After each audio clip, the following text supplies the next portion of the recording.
क्रोध वो भावना है जो हमारे सारे जीवन को घेर कर रहता है।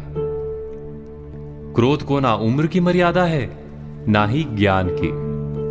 कब, कहां और किस कारण से क्रोध पैदा हो जाए वो कोई नहीं जानता। और जब क्रोध जन्म लेता है तो तुरंत ही विचार करने की शक्ति खो जाती है।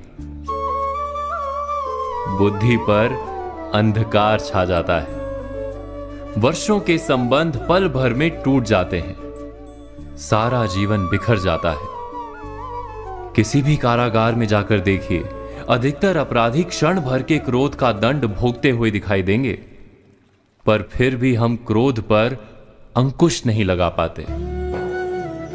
बार बार हम क्रोध ना करने का प्रण तो लेते हैं, पर बार बार हमसे क्रोध हो जाता है। ये क्रोध वास्तव में क्या है, क्यों जन्मता है और क्यों अंकुश में नहीं रहता? उदाहरण के लिए आप एक बालक को देखिए। उसे किसी वस्तु की इच्छा होती है और उस समय अगर उसे वो नहीं मिलती या कोई उसे भयभीत करता है तो वो प्रतिक्रिया देता है।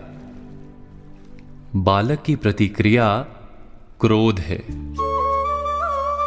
क्योंकि बालक निर्बल है, निसहाय है। बालक अपनों से बड़ों को अपने वजूद का एहसास, अपने अस्तित्व की प्रतीति करवाने का प्रयास करता है क्रोध के माध्यम से। बड़े होने पर भी हम क्या ऐसा ही नहीं करते? क्या क्रोध हमारे भीतर बैठे बालक का प्रतिभाव नहीं? अर्थात क्या क्रोध वास्तव में केवल बालक जैसे व्यवहार का नाम नहीं? जब अहंकार को घाव होता है, जब भय लगता है, जब कोई वस्तु हमें प्राप्त नहीं होती, तब हमें क्रोध आता है, ठीक किसी बालक की भांति। हम जानते हैं कि आईने के सामने खड़े होकर मुंह बनाने का खेल बालकों को शोभा देता है, बड़ों को शोभा नहीं देता। फिर भी हम बालक की भांति क्रोध करना बंद नहीं करते। हम अनुभव से जानते हैं, दूसरों को देखकर बता सकते हैं कि क्रोध से कभी कुछ प्राप्त नहीं होता। सम्मान हो, संपत्ति हो, प्रेम हो या सुरक्षा हो, क्रोध से नहीं मिलता। मिलता है तो प्रयासों से, कार्य करने से, बुद्धिपूर्वक विचार करने से। मनुष्य मात्र अपनी आदतों के अनुसार ही जीता रहता है।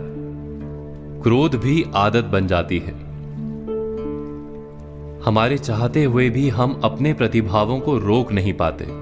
हम स्वयं को बड़े या पुख्ता मानते हैं, पर थोड़ा सा कारण मिलते ही हमारे भीतर का बालक क्रोध कर बैठता है। अर्थात क्रोध वास्तव में और कुछ भी नहीं, हमारी बालक बुद्धि का नाम है।